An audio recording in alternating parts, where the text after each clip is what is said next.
Okay, I'm just going to warn you. We're going to start with a quote that is, well, it's probably going to make you mad. It's from Charlie Munger, the legendary investor, and he said this right before he died at 99. Whoa, whoa, whoa, hold on. Did that say trillions with a T? This is Charlie Munger we're talking about, Warren Buffett's partner, a certified genius, and he's upset about only having billions? You've got to be kidding me. This. This is exactly why people roll their eyes at billionaires. It's so completely out of touch, it's almost hard to believe. How on earth can you have more money than God and still feel like you didn't do enough? What is the point then? Seriously. And look, I get it. That's the immediate gut reaction, right? Pure greed. But what's so fascinating is that the book we're exploring today argues this isn't really about greed at all. It's something much deeper, a psychological trap that honestly affects all of us. It's what happens when what you do with your money becomes who you are. Right.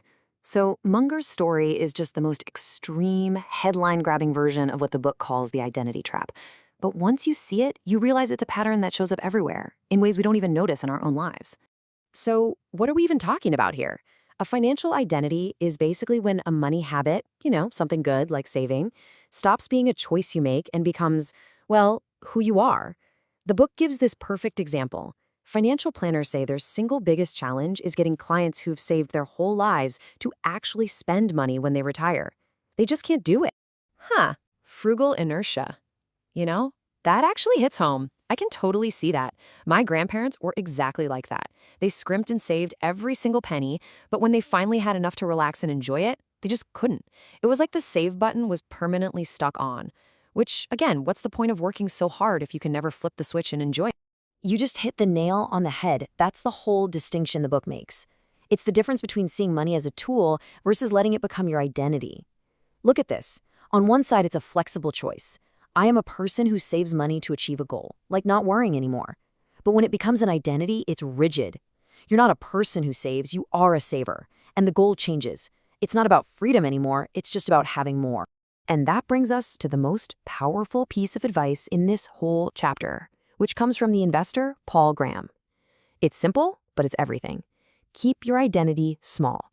Don't let these labels box you in.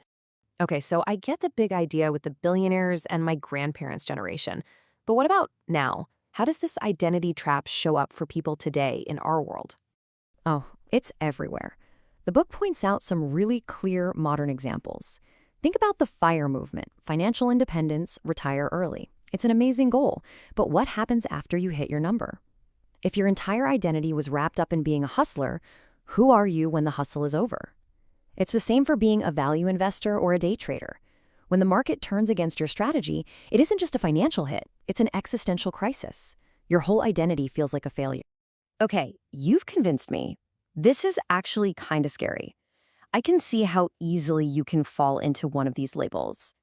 So what do we do about it? What's the actual antidote? How do I make sure I don't fall into this trap?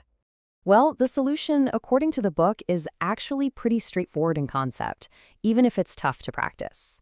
It all comes back to that one idea: keeping your identity small. The book breaks it down into 3 really practical steps. First, value something called mental liquidity. It's just a fancy way of saying, be willing to change your mind. Don't be so rigid that new information can't get in. Second, and this is huge, define yourself by your character, your values, how you treat people, not by the size of your bank account. And finally, always remember, money is a tool to build a life, not a mirror to reflect your self-worth. And there's this fantastic story in the book that just ties it all together perfectly. It's about the son of a multi-billion-dollar family. Someone asked him how he and his siblings all turned out so normal, and he said it was because their parents taught them from day one that money was never their identity. Their identity was about loving each other and being good people in their community. That was the goal. Money was just the thing that helped them do it.